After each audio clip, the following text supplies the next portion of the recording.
Madame, mademoiselle, monsieur, bonsoir et bienvenue sur le plateau de TLB. Je voudrais tout d'abord souhaiter à Odile un prompt rétablissement au nom de toute l'équipe. En effet, Odile devait présenter cette émission ce soir, mais elle est clouée au lit par la grippe. Alors Odile, soigne-toi bien et reviens-nous vite. Au sommaire de cette émission, des informations locales, régionales et sportives, suivies de notre page magazine. Nos invités, le capitaine Tritsch et l'un de ses adjoints, l'adjudant Simonin. Dans le cadre de la présentation des différentes associations de Biesheim, nous aurons le plaisir d'accueillir ce soir M. Gérard Haufort, président de l'Amicale des Quilles. Notre coup de cœur, enfin, par une présentation d'ouvrages littéraires avec le concours de la FNAC de Colmar, présentation faite par Monique Strello. Je vous laisse à présent en compagnie de Jolène Guy et Régis Schaeffer. Mesdames, Messieurs, bonsoir et bienvenue sur le plateau de TLB. Merci de votre fidélité. Effectivement, tout de suite l'actualité avec la partie locale dans un premier temps, présentée par Jolène Guy. Merci Régis et bonsoir à tous. Vendredi dernier, la salle de l'amitié accueillait le tout Biesheim à l'occasion de la remise des prix Coabi et du concours des Maisons Fleuries. Gérard Collinet, président de Coabi, et M. Georges Trécher, maire de Biesheim, ont félicité les récipiendaires des bons d'achat et des prix. M. François Hugues, l'ancien maire de Biesheim, a d'ailleurs remis son bon d'achat de 200 francs dans la cagnotte pour la Roumanie. Michou Schelcher assistait bien sûr le président Collinet dans sa distribution des prix. Je vous rappelle rapidement le palmarès des gagnants Coabi. Alors, on gagnait tout d'abord le gros lot micro-ondes, on verra les images à la fin. Monsieur Luc Aubert de Biesheim. Les bons d'achat de 200 francs sont allés à Désiré Hildwein, René Frey, Lucien Nara, Raymond Weiss, Georgette Oberlé, Monsieur Grivel, Gilbert Haute, Brigitte Morer, François Hugues, Marguerite Scherzinger, Maria Chen, Jean-Daniel Sabourdi, Jean-Claude Stenz, Michael Dur, Jean Wyss, Jean-Paul Feugeli, tous de Biesheim. Enfin, Liliane Pleimelding de Colmar, Amicale des sapeurs-pompiers de Weckolsheim, Samuel Delaporte de Neuf-Brisac, Pierrette Zink de Wiedensollen. On voit des images de la remise de ces prix, de ces bons d'achat par le président Collinet et Michou Schelcher. Et tout ça se passe évidemment dans la plus grande des convivialités avec bise à l'appui pour les dames.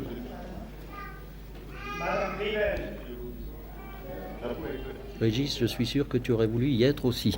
Tout à fait, c'est une manifestation qui ponctue ces fêtes de fin d'année, maintenant déjà oubliées, qui laisse place à une année 1990 qui, je l'espère pour ses gagnants, eh bien, cette manifestation aura peut-être plaisir de se reproduire à nombreuses fois dans cette année 90. Oui, bien sûr. Et puis, il ne faut pas oublier que l'association des commerçants, Coabi, commerçants et artisans de Biesheim, est une association extrêmement dynamique qui, malgré de petits moyens finalement, fait quand même beaucoup d'animations tout au long de l'année.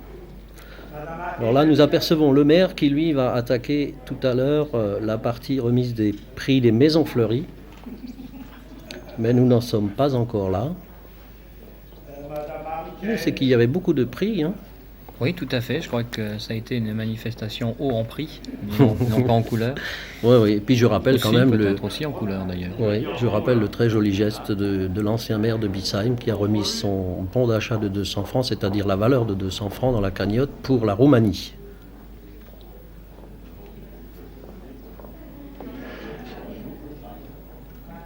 Et Michou Schelcher, elle n'aura plus besoin de se laver ce soir. Hein.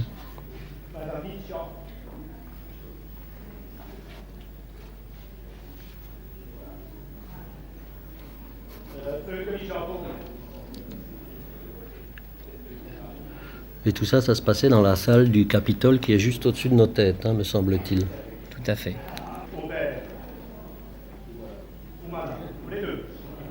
C'est tout.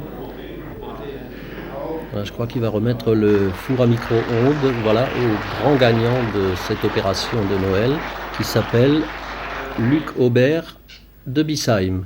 Et puis, bien entendu, comme je vous l'annonçais tout à l'heure, maintenant, le maire va procéder à la remise des prix Coabi, pas Coabi, mais la remise des prix des Maisons Fleuries.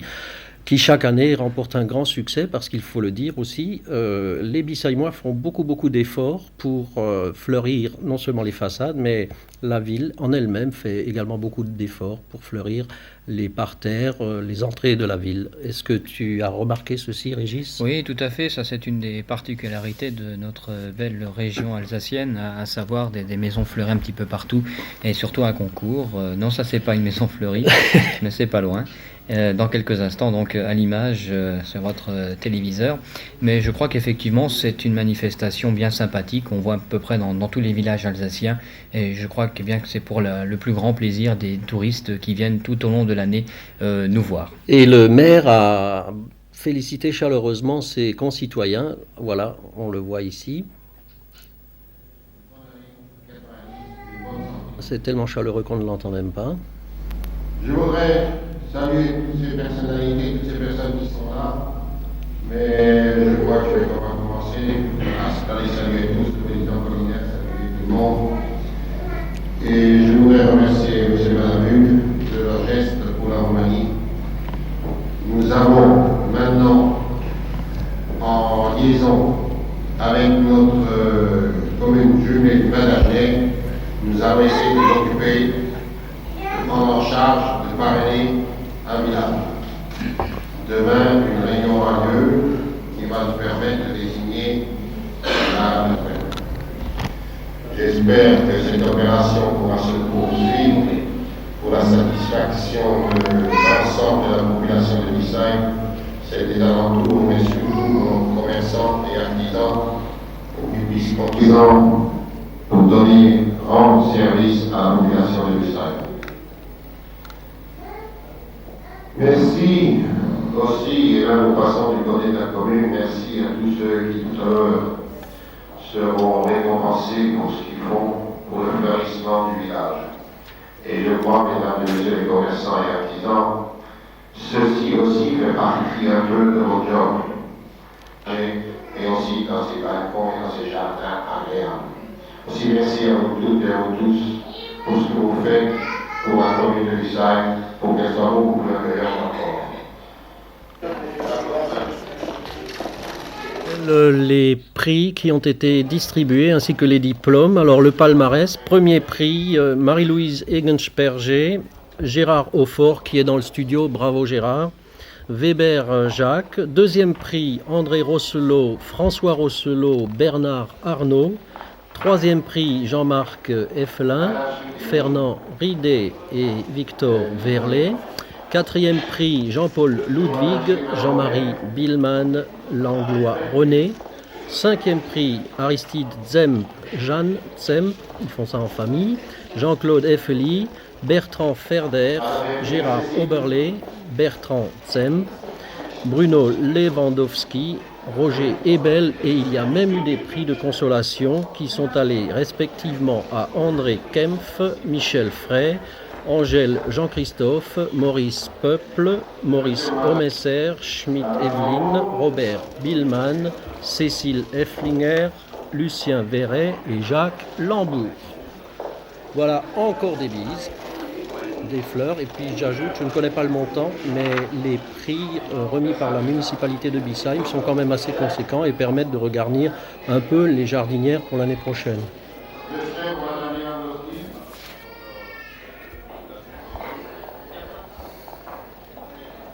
Et la cérémonie s'est évidemment terminée par un vin d'honneur qu'on pourrait plutôt appeler le verre de l'amitié à Bissaïm.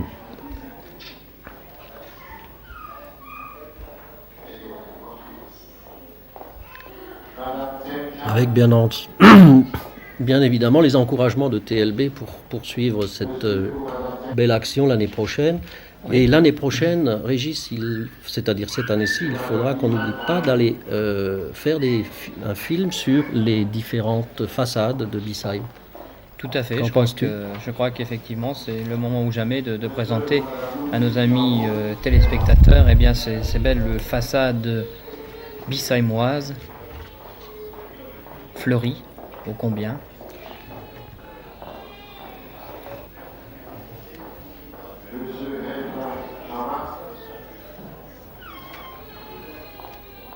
Ah, mais je connais cette dame.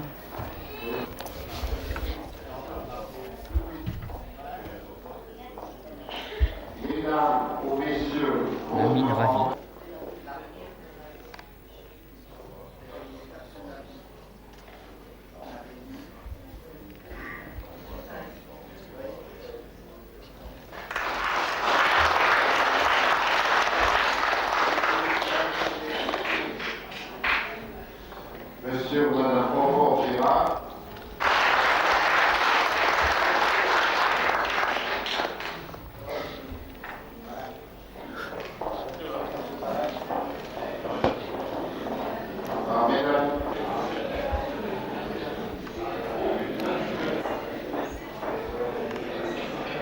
C'était donc la remise des diplômes du concours de la Maison Fleurie à Bissheim.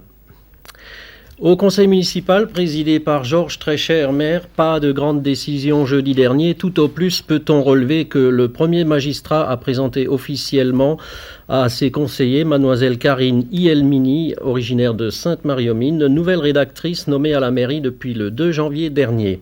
À l'issue de la séance, les élus ont également visité les nouveaux aménagements de la mairie que nous vous ferons découvrir d'ailleurs prochainement. Par ailleurs, à la place de l'entreprise Zimmer qui émigre dans la nouvelle zone d'activité, s'installera une entreprise Renarol spécialisée dans le chromage des cylindres de laminage et cette entreprise emploiera une vingtaine de salariés. Local encore, le mois de janvier est celui des statistiques à défaut d'être celui de la neige cette année. Bernard Roche m'a glissé subrepticement un énorme document en me suggérant de le travailler. Il concernait le nombre d'étrangers en résidence à Bissheim le 31/12/89. En voici les chiffres les plus significatifs. Résidaient donc à Bissheim 16 Allemands, 13 Espagnols, 7 Italiens, 3 Maliens, 5 Marocains, 1 Polonais, 19 Portugais, 2 Suisses, 4 Tunisiens, 18 Turcs, 1 Yougoslave, 11 Algériens, 5 Cambodgiens et 1 Ukrainien, ces deux catégories étant classées dans la rubrique réfugiés. Soit au total 66 hommes et 40 femmes de plus de 16 ans et 37 enfants. Total général 143 étrangers, dont 55 ressortissants de la communauté économique. Et j'ai pris ma petite calculette. Par rapport à la population totale de Bissheim, soit 2150 habitants, le pourcentage des étrangers est de 6,65%.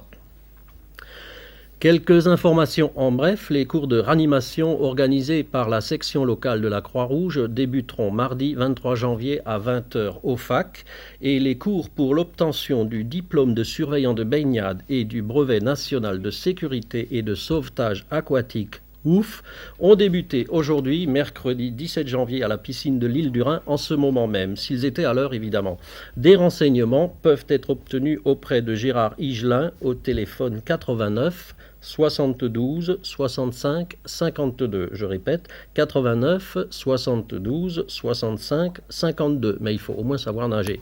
L'Assemblée générale du Karting Club aura lieu dimanche 28 janvier au restaurant Aux Deux Clés à Bissheim et celle de l'ASCB ce vendredi 19 janvier à 20h dans la salle Georges Bourgeois ici même. Et la présidente, Madame Bulac, je l'ai dit la semaine dernière, compte sur une nombreuse assistance. Madame Anne-Marie Zemp, née Werther le 28 août 1902 à Oberhergheim et domiciliée à Bissheim, 3 rue Albert Schweitzer, est décédée le 15 janvier, c'est-à-dire avant-hier. Ses obsèques ont été célébrées cet après-midi. TLB présente ses sincères condoléances à la famille en deuil.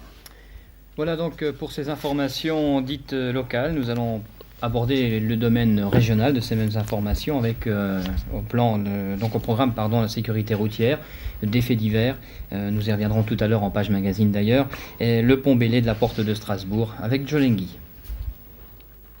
Sécurité routière, effectivement, nous en parlerons tout à l'heure avec nos deux invités, le capitaine Tritsch et l'adjudant Simonin, mais d'ores et déjà, le département du Haut-Rhin a décidé de mobiliser toutes ses forces au travers d'un plan départemental de sécurité routière avec le concours de plusieurs organismes et associations. Si en zone urbaine, il semblerait que le nombre de tués et de blessés ait décru, la gendarmerie constate une augmentation du nombre d'accidents en zone rurale, 731 en 89 contre 670 en 88. Il s'agit évidemment de chiffres sur le plan du département. Toutefois, le nombre de tués est en baisse, 52 contre 78 en 1988, ce qui est donc un excellent score si l'on peut dire. Par contre, le nombre de blessés est en augmentation, 982 en 89 contre 929 en 88. Principale cause, vitesse, changement intempestif de direction, refus de priorité et évidemment l'alcool au volant. Fait divers, une tentative de cambriolage des bureaux du foyer Sonacotra de Folgelsheim a eu lieu dans la nuit de jeudi à vendredi dernier. Les cambrioleurs ont pu prendre la fuite, mais la gendarmerie de Neuf-Brisac a ouvert une enquête.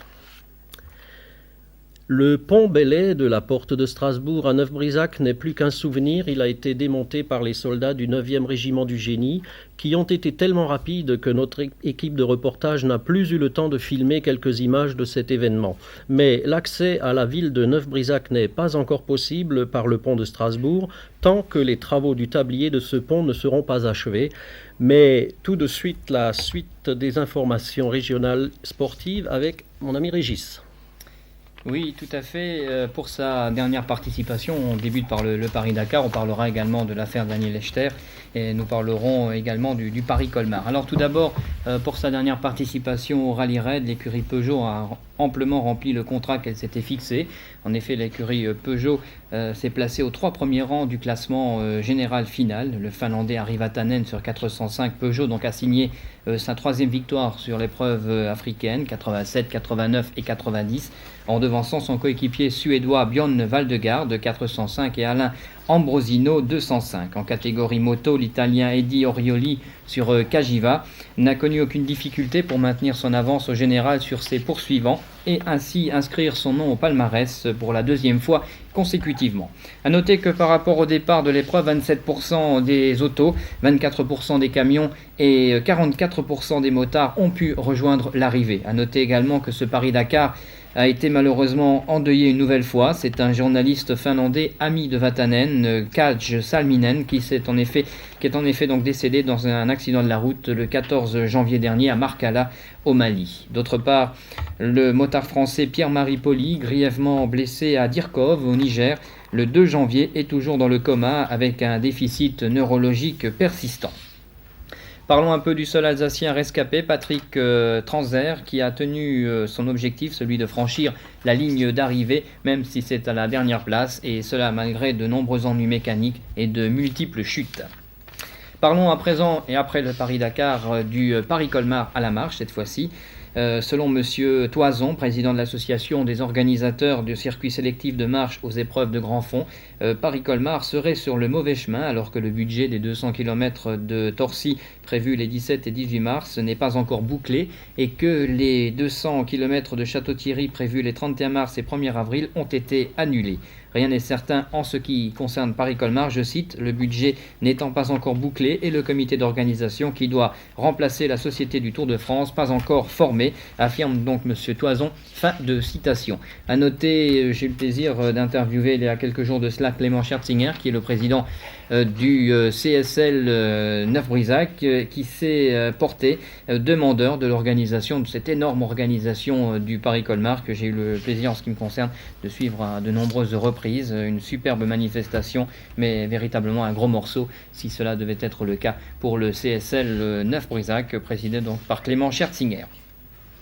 L'affaire Echter, à présent, nous n'allons pas revenir sur l'interprétation des uns et des autres de l'audit financier du Racing, mais seulement vous rappeler la démission officielle du couturier parisien et président du Racing Club de Strasbourg, Daniel Echter, qui a donné ce matin une conférence de presse où il a fourni toutes les informations et les raisons de sa démission du Racing, une affaire qui n'est pas près de se terminer et qui, nous l'espérons, conclura la malheureuse décennie du club strasbourgeois, en espérant que le football reprendra ses droits sur le terrain, cette fois-ci, ou sur tous les terrains de France et de Navarre. Quelques images maintenant. Dimanche dernier sur Radio 100 se déroulait une émission spéciale bilan 89 et objectif 90 de tous les clubs disciplines confondues de notre région, faisant l'objet et faisant l'actualité du sport alsacien. Une émission que j'ai eu le plaisir de présenter en compagnie d'Alain Kaiser. Les caméras de TLB étaient également sur place. Voici quelques images avec là monsieur Robert Wurst que j'ai également eu le plaisir d'inviter dans cette émission et qui nous a parlé un petit peu des problèmes de l'avenir de l'arbitrage alsacien, mais aussi de l'arbitrage français. Un monsieur avec qui on ne s'ennuie pas. Je veux dire que j'ai passé une très très bonne soirée. On a parlé football. Je crois que c'est une soirée à rééditer. Pourquoi pas inviter un jour ici sur le plateau de TLB monsieur Robert Wurst, notre arbitre alsacien et international. De les amener à cette vocation. Et je préfère naturellement que les arbitres viennent d'eux-mêmes parce que le chemin étant long et dur, il ne faudrait pas déjà au départ qu'ils y soient obligés. Alors si nous constatons une baisse, je pense, ou une non-augmentation suffisante de l'effectif quantitatif, c'est évidemment dû à certains phénomènes de violence, justement, dans certains matchs de base. Et c'est surtout là que le bas blesse. Et si nous arriverions, mais ça, on sait bien que c'est très difficile parce que c'est souvent tout à fait un autre problème, à vaincre ce phénomène-là, là, peut-être, nous pourrions de nouveau intéresser des jeunes ou moins jeunes à l'arbitrage sans passer par cette obligation. Oui, vous parlez là de la violence dans les matchs de base, mais on a vu également cette année en championnat professionnel également des débordements qui font peut-être qu'à la base l'arbitre est aussi desservi. Oui, on parle des violences à la base parce que je sais que c'est plus difficile pour l'arbitre étant donné qu'en principe il est moins bien protégé. Il est évident que l'exemple souvent vient d'en haut et c'est ce que l'on voit aux écrans, devant les écrans, ou ce qu'on lit dans les journaux, au match au sommet où, ça se termine en général bien puisque les forces de police suffisantes sont là, incite justement à imiter des gens dans nos petits matchs. Alors c'est là un peu, je crois qu'il y a un peu ce problème pour le recrutement quantitatif. Voilà des problèmes d'arbitrage, mais aussi donc le bilan 89 et les objectifs 90 de tous nos grands clubs, quelques 38 interviews programmées dans cette émission qui a duré quelques 3 heures. Tout de suite, la suite du sport avec le programme de l'association sportive culturelle de Bissheim, la section football, avec ce dimanche 21 janvier, l'équipe 2 qui sera à Olswir à 10h pour disputer un match de championnat qui avait été remis. Toujours dimanche, un tournoi en salle open avec la participation de 24 équipes seniors et juniors qui aura lieu toute la journée. Le dimanche 21, encore l'équipe 1 qui se déplace à Lasca à 14h30 pour un match amical. Les juniors qui iront à Sundofen pour participer à un tournoi en salle organisé par la Sundofen, on va y revenir dans quelques instants.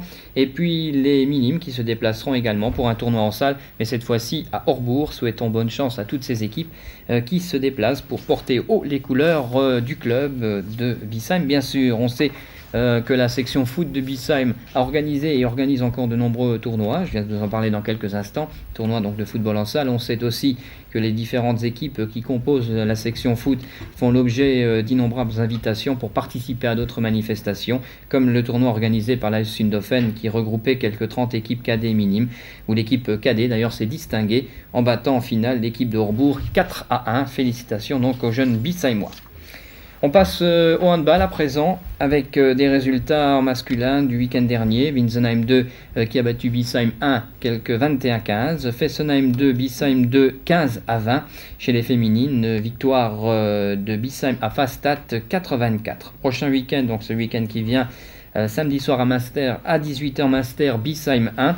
Chez les masculins, Bissheim à 19h15, Bissheim 2, Orbourg 2. Et puis à Staffelfelden à 20h chez les féminines. Déplacement de Bissheim, c'est Lasca, Staffelfelden, donc une collaboration entre ces deux équipes.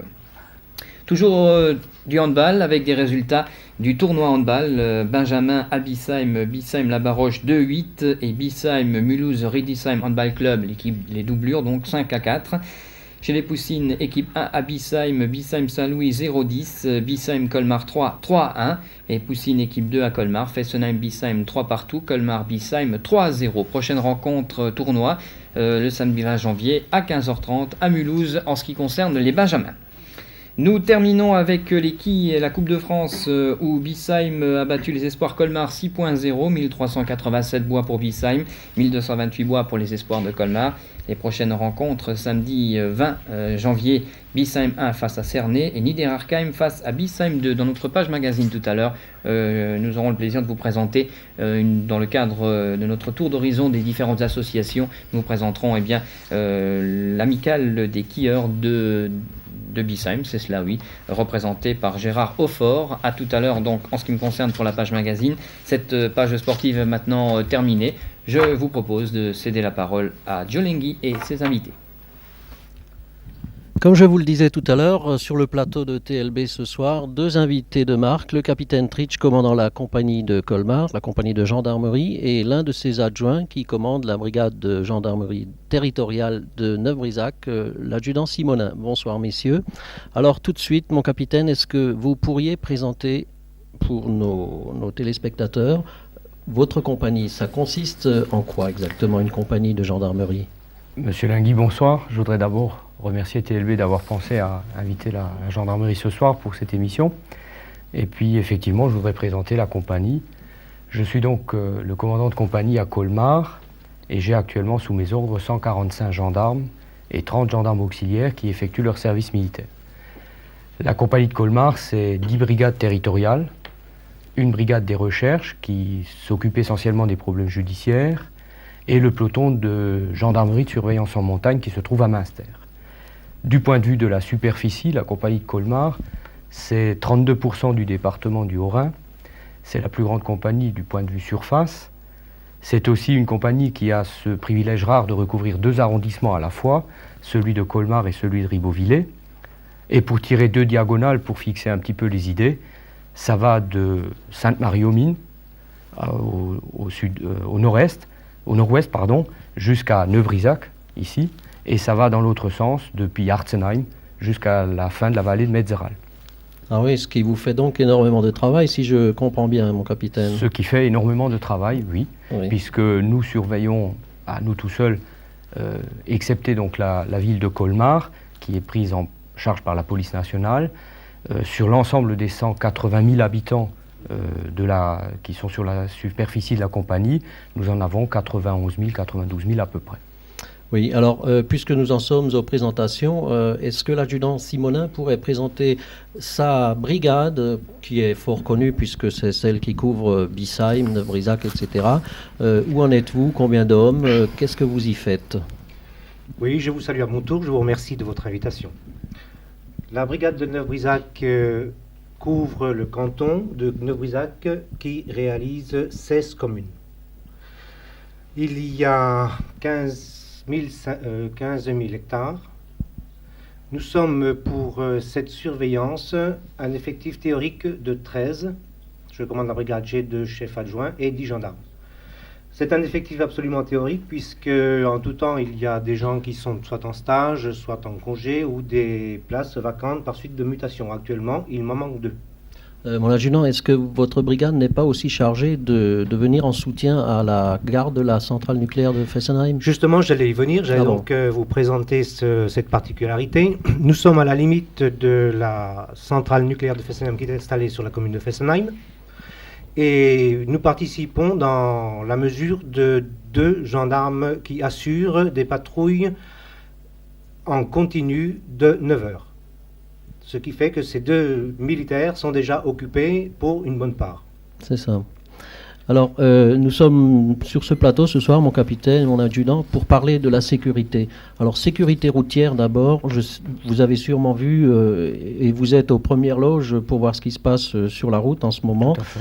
Et je me souviens d'en avoir parlé récemment sur ce plateau même, un titre qui m'avait frappé, 31 jours, 31 morts en Alsace. Effectivement, oui. C'est effrayant. Alors, vous avez, les gendarmes ont la réputation d'être des hommes d'ordre et qui ont des statistiques extrêmement bien tenues. J'ai pu le vérifier à plusieurs reprises. Alors, est-ce qu'on pourrait juste parler un peu de chiffres? Tout à fait. Alors bon, je voudrais d'abord donner un chiffre qui volontairement va frapper. Combien pensez-vous qu'il y a de véhicules par an qui circulent sur la nationale 415, c'est-à-dire celle qui passe à Neuvrisac? Par an, vous voulez dire? Oui. Écoutez, je crois que c'est de l'ordre de 4000 jours, donc x 365, ça doit faire 1 200 000 véhicules, c'est ça? Bien, alors en 1989, nous en sommes à 2 980 000 véhicules par an, c'est-à-dire environ, 8164 véhicules jour qui circulent sur la seule nationale 415. Ah oui. Bon, alors du point de vue du bilan statistique, si vous voulez, effectivement, des accidents sur le territoire de la brigade, donc sur le canton de Neuvrisac-Bissheim, nous avons constaté l'année dernière, comme l'année précédente, 39 accidents, c'est-à-dire que ce chiffre est pratiquement stable. Ces 39 accidents ont causé 5 morts, 29 blessés graves et 35 blessés légers. Et cela vient tout à fait dans le sens de ce que vous aviez dit avant dans la partie actualité. C'est une constatation générale sur l'ensemble du département, sur l'ensemble de la compagnie. Et la compagnie et la brigade vont s'inscrire totalement dans ce plan départemental par un certain nombre d'actions, notamment par, il faut bien y passer, une certaine répression sur la route parce qu'on ne peut pas faire autrement pour l'instant. à côté bien sûr d'une prévention que nous faisons également, tant dans les écoles que par voie d'affiches, que par toutes les voies possibles, tous les supports médiatiques. Mais je crois que le bilan est quand même très, très élevé, parce que nous étions arrivés jusqu'au mois de novembre de l'année dernière avec 2 morts, ce qui était un bilan extrêmement satisfaisant pour la brigade de Neuvrisac, et un seul accident à Bissheim a fait 3 morts en plus, ce qui fait donc que nous avons rejoint ce chiffre. Mais alors, mon capitaine, il y a quand même quelque chose qui est étonnant. Pourquoi des accidents de cette violence ?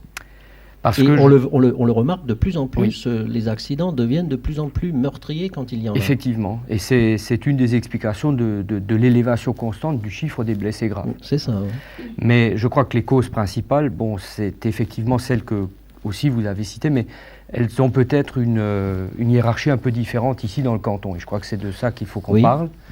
Bon, je crois que la cause première, c'est ce qui sort de nos études, c'est l'inobservation des priorités. Nous parlons du canton, canton, du ressort de la brigade de Neuvrisac. En deuxième lieu viennent les vitesses excessives. En troisième lieu vient l'alcool. Et seulement en quatrième lieu viennent des infractions diverses, c'est-à-dire le brouillard ou des intempéries de ce style-là. Donc je crois que la première chose, c'est l'inobservation de la priorité, la vitesse excessive, l'alcool. Les 3 phénomènes pouvant bien sûr se cumuler à la fois. Il faut bien sûr savoir aussi que faire une inobservation de priorité, ça conduit forcément à un accident qui est grave. On ne peut pas faire autrement, parce que les 2 personnes en cause, ou les 2 véhicules en cause, ont tous l'impression d'être dans leur droit, donc continuent à rouler avec une vitesse égale, ce qui fait donc qu'à partir de là, le choc est relativement important. C'est ça. Mais alors, vous parliez tout à l'heure de la prévention. Comment est-ce que vous, gendarmes, que ce soit au niveau de la compagnie, au niveau de la brigade, comment vous débrouillez-vous pour faire de la prévention ? Parce qu'on a un peu l'impression que si vous passez dans les écoles, ça rentre par une oreille, ça sort de l'autre. Je pense que ce n'est pas tout à fait vrai, en ce sens que, plus on touche un public jeune, plus on aura des chances de lui faire acquérir un certain nombre de réflexes que peut-être les adultes n'ont pas acquis dès le départ.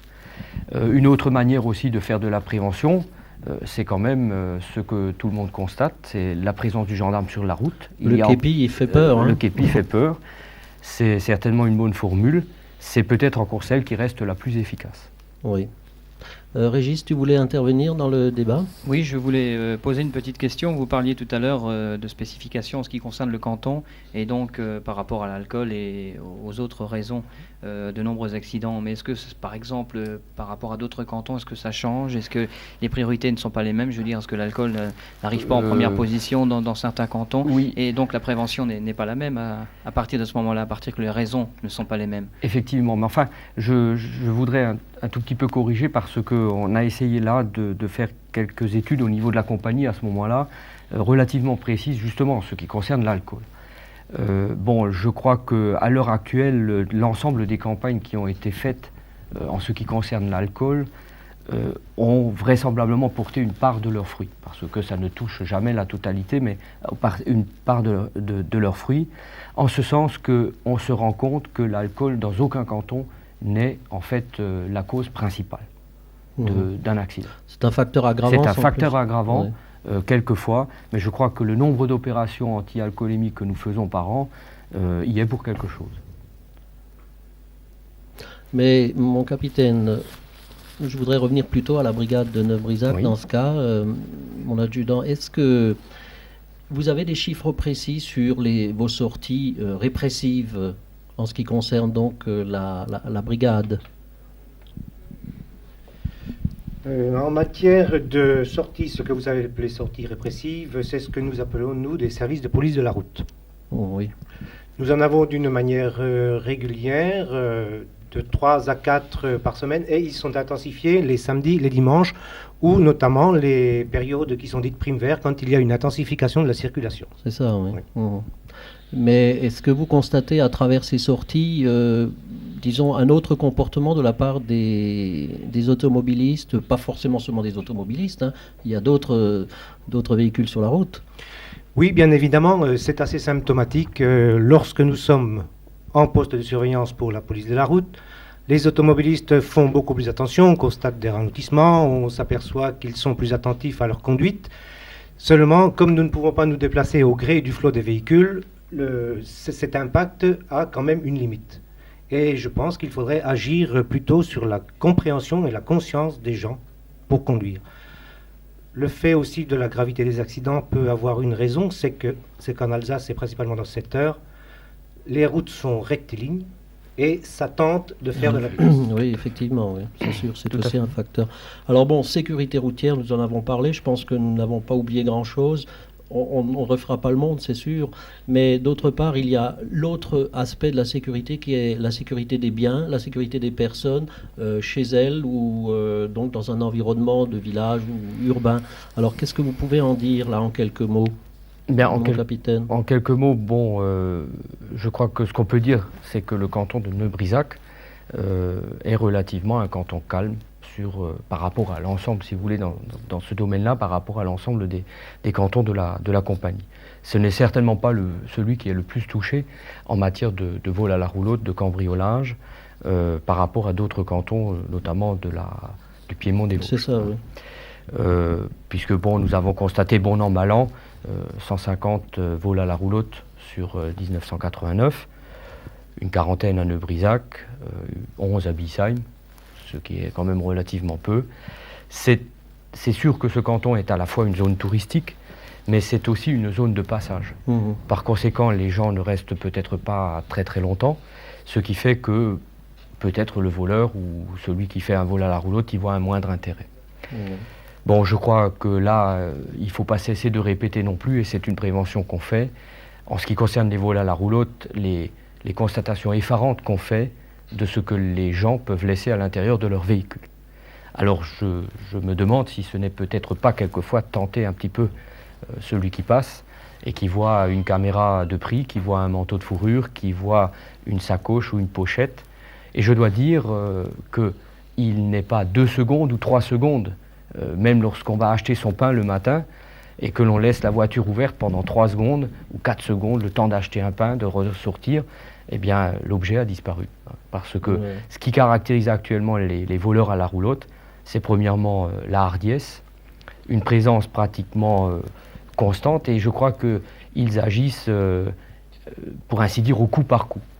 Oui. C'est-à-dire quand l'occasion se présente. Ça va. L'occasion fait le larron. Voilà. Exactement, Alors juste encore un mot en ce qui concerne la sécurité des biens, donc les vols dans les immeubles, les cambriolages. Vous avez des chiffres là-dessus dans la brigade ? Les vols dans les immeubles représentent un peu plus de 10% de la masse des vols pour une année, c'est-à-dire de l'ordre d'une 50aine. Ah oui, tout de même. Oui. Et là, qu'est-ce qu'il y a comme recette dont certains vols dans les locaux commerciaux. Dans les locaux commerciaux, et nous avons constaté justement en 1989 une recrudescence de vols dans les magasins. C'était un nouveau phénomène de délinquance qui apparaît. Parce qu'il y a aussi des grandes surfaces qui se sont implantées. Oui. Voilà. Nous sommes obligés de conclure, mais je vous remercie beaucoup d'être venu et puis j'espère qu'à l'occasion, TLB pourra de nouveau vous accueillir pour peut-être d'autres sujets moins graves que ce que nous avons traité ce soir. En attendant, Régis, c'est à toi. Tu as un invité. Oui, tout à fait. Si vous le voulez bien, oui, je pense qu'on pourra peut-être dans quelques temps faire une émission mensuelle, proposer une émission débat un petit peu, parce que je crois qu'effectivement le problème est quand même très très important, et je crois qu'on peut encore en parler pendant de nombreuses minutes, mais ça fait aussi de nombreuses minutes qu'on bouge beaucoup au niveau de la technique en nous disant qu'on a dépassé le temps imparti, donc bien je crois qu'effectivement nous ferons un prochain débat, pourquoi pas, c'est ce que nous pourrons vous proposer sur TLB.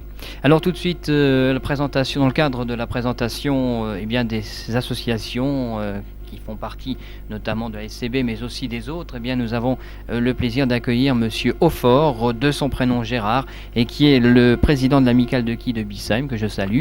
Bonsoir. Merci de votre invitation. Écoutez, on va, si vous le voulez bien, tout de suite entrer dans le vif du sujet. Nous avons des images, un superbe film qu'a réalisé l'équipe de TLB sur les quilles, donc sur la section Sainte-Gall. Alors tout de suite, parlons peut-être de la partie dirigeante, le comité. Le comité, il est composé d'un président, qui est moi-même, quoi. J'ai un vice-président, Claude Metzger, qui est en même temps entraîneur, J'ai Aristide Zem qui est trésorier, Alain Zem qui est trésorier adjoint, Christian Ferder qui est secrétaire et Corinne Engasser qui est secrétaire adjointe, ainsi que quelques assesseurs. Voilà donc la date de création de cette amicale. Alors la date de la création du club est, pour ainsi dire, assez vieux, parce que l'année prochaine on va fêter nos 55 ans, donc le club est né en 1936. Les sections maintenant, bon, c'est la section Saint-Gall donc, qui bien couvre tout le Haut-Rhin. Tout le Haut-Rhin, oui, effectivement. Puisque... Oui. Bon, nous avons une équipe qui joue actuellement en division nationale, qui est 3e, avec 34 points et 13 133 bois. Tandis que l'équipe 2 joue en promotion d'honneur, qui est actuellement 6e, avec 30 points et 11 976 bois. Parlons un petit peu maintenant, si vous le voulez bien, de l'effectif global. Donc rappelez-nous un petit peu le nombre de quilleurs. Alors actuellement, le nombre de quilleurs dans le club est de 32 personnes. 32 joueurs. 32 joueurs. Alors on parle des installations maintenant parce que c'est important aussi, les installations, donc les pistes. Alors bon, la piste, elle se trouve dans la rue des Pêcheurs. Elle a été faite en 1967 par quelques bénévoles du club. Donc elle est à côté de la CMDP qui, la piste appartient, est créée, elle est placée sur le terrain de la caisse elle-même. De la caisse. De la caisse de CMDP. Oui. Très bien. Alors les résultats maintenant des différentes équipes dans le passé. Alors dans le passé, bon, nous étions finalistes de la première Coupe de France en 1972 qui malheureusement nous avait perdu. En 72, la même année, on a perdu le premier challenge du Conseil général. Les dernières années, on a toujours terminé dans les 5 premiers. Surtout, dans la saison 85-86 où on était vice-champion de France. On a terminé second. Alors quels sont, à votre avis, vous n'êtes pas l'entraîneur, mais enfin en tant que président, vous pouvez peut-être me donner les points forts de cette équipe. Les points forts en ce moment de notre équipe, c'est une équipe qui est relativement jeune. Et c'est le point pour les prochaines années, que c'est vraiment notre point fort pour les prochaines années, quoi. Alors maintenant... pas grand monde nous écoute ce soir. Alors, entre nous et pas fort, quelles sont les faiblesses du club? Souvent, quelques joueurs jouent assez décontractés. Et puis là, il manque un petit quelque chose, le petit plus, pour gagner les parties, quoi. Oui, c'est évident que quand on joue décontracté, on ne tient pas bien sur ses quilles. Voilà, c'est ça. Oui, tout à fait. Très bien. L'objectif du club pour l'avenir? Pour l'avenir, nous voulons essayer quand même de terminer une fois premier en division nationale, c'est-à-dire être champion de France. Et puis bon, j'espère que cette année, nous irons dans les 2 finales, étant donné qu'on est qualifié pour les quarts de finale en Coupe de France et au challenge du Conseil général. À souhait? Parce que là, bon, on peut encore faire les vœux. Disons un souhait encore, ouais, bon, on espère accueillir encore pas mal de jeunes, et puis bon, ils peuvent se renseigner au club, à moi-même ou à mon entraîneur. Oui, tout à fait. Est-ce qu'il y a aussi un problème au niveau des jeunes par rapport à d'autres disciplines ou de recrutement? Oui. Recrutement, oui. Bon, nos jeunes, ils ont passé la vingtaine. On a commencé avec des jeunes il y a 5-6 ans, bon, qui actuellement ont passé la vingtaine. Bon, ils sont toujours jeunes, quoi, pour le sport de quilles. On peut jouer au quilles jusqu'à l'âge de 80-90 ans, sans problème. Gérard Roffort, pour terminer, un numéro de téléphone où on peut vous joindre si on est intéressé? Bon, alors, on peut me joindre au 89 72 62 10 ou à mon vice-président au 89 72 65 49. Je vous remercie, merci d'être venu. Merci beaucoup, monsieur. En espérant que votre recrutement se fera encore plus ample pour les semaines à venir. Et puis, pourquoi pas, nous retrouver un jour pour parler de Coupe de France et de bons résultats. Et de bons résultats. Merci beaucoup. Alors tout de suite, si vous le voulez bien, nous poursuivons cette page magazine. Nous, maintenant, bien, c'est un coup de cœur. C'est une présentation de livres grâce au concours, il faut le dire, de la FNAC Grand Rue à Colmar. Et pour cela, dans un premier temps, nous allons retrouver Monique Strello et dans un deuxième temps, Diolegui. Alors tout de suite, Monique Strello. Bonsoir. Avant de vous présenter ces livres, je voudrais vous préciser que cette sélection est faite en collaboration avec le responsable du rayon librairie de la FNAC de Colmar, qui s'appelle Pascal Vandenberg. Merci à celui qui vient de me dire à tes souhaits. Hein. Tous ces livres sont des parutions qui sont très récentes. Alors, je commence tout d'abord par un récit de Tahar Benjeloul aux éditions du Seuil et qui s'appelle « Jour de silence à Tanger ». L'auteur, qui dédie d'ailleurs ce livre à son père, nous le décrit et le fait parler tout au long d'une journée où ce dernier est obligé de rester au lit, cloué par une bronchite. Puis, au fil des pages, le père va prendre la parole et nous livrer les souvenirs marquants de son existence, comme des clins d'œil ironiques, comiques, sur son propre comportement, des visages des voisins, une chevelure de femme qui passe sur son visage, enfin, etc. Ce livre se lit comme on pourrait regarder une source qui coule avec ses bruits et ses accidents de parcours. Il nous fait mettre l'accent tout de même sur la vieillesse qui fait peur parfois et qui est pourtant si riche. Mais n'oublions pas que le temps est un vieillard qui a la malice des enfants. Maintenant, nous passons à l'évocation d'une vie de femme qui a commencé sous le signe du scandale, puisqu'elle était née en juin 1895, hors mariage, et qui se prénommait Bessie Wallis Warfield. Ce nom ne vous dit rien, bien entendu. Elle devint Madame Wallis Simpson et fut enfin la duchesse de Windsor. Cette femme américaine, que rien ne prédestinait à avoir une vie, entre guillemets, des plus aristocratiques, est arrivée à changer le cours de l'histoire, puisque le futur Édouard VII d'Angleterre abandonna son trône par amour pour elle. Et ce n'est pas rien. Vous découvrirez dans ce livre la vie d'une femme énergique et cérébrale, douée pour l'ambition et les intrigues des relations internationales et mondaines, aussi bien à travers son premier mariage avec un aviateur alcoolique et bisexuel, entre autres, ses expériences dans les maisons de plaisir en Chine, avec ses amitiés avec les plus hauts dignitaires nazis, entre autres Ribbentrop ou le comte Ciano. Si vous voulez connaître ce qu'est l'obstination et toute la folie époustouflante de cette femme, vous les découvrirez en lisant La scandaleuse duchesse de Windsor par Charles Higham aux éditions Clattès. Et voici maintenant, pour terminer, un livre extrait d'une collection pour les tout petits, les 3 à 6 ans, ceux qui ne savent pas encore lire. Cette collection s'appelle « Mes premières découvertes » et c'est aux éditions Gallimard. Alors je suis sûre que papa, maman, papy ou mamie auront également plaisir de le feuilleter avec les enfants. Alors les enfants, si vous ne regardez pas TLB, approchez-vous et vous allez découvrir les coccinelles, ces petites bêtes à bon Dieu qui vous ont sûrement chatouillé les doigts au cours des promenades dans les champs.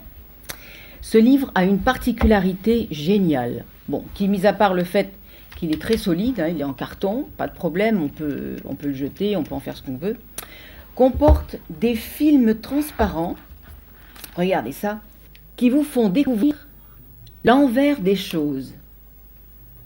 Regardez, alors là vous avez un oiseau, enfin il va venir, il va se poser, voilà l'oiseau, c'est un pic qui contre un arbre, il a trouvé un petit trou, et en tournant le transparent, vous trouvez que derrière l'écorce de cet arbre, il y a le nid de coccinelle. Donc tout le livre est comme ça. Dans la même collection, il y a la pomme, l'œuf, le pied, le chat, enfin, etc. Il y a des tas de sujets. Voilà. Donc c'était le dernier livre de la sélection de ce soir. J'espère que vous aurez de quoi occuper votre prochain week-end éventuellement.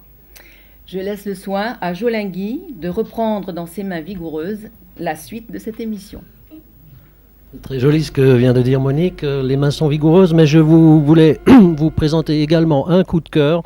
Je pense qu'on va pouvoir l'avoir sur l'image tout de suite. C'est un bouquin avec un titre époustouflant, Le pape est fou, mais rassurez-vous, il n'est pas si fou que ça.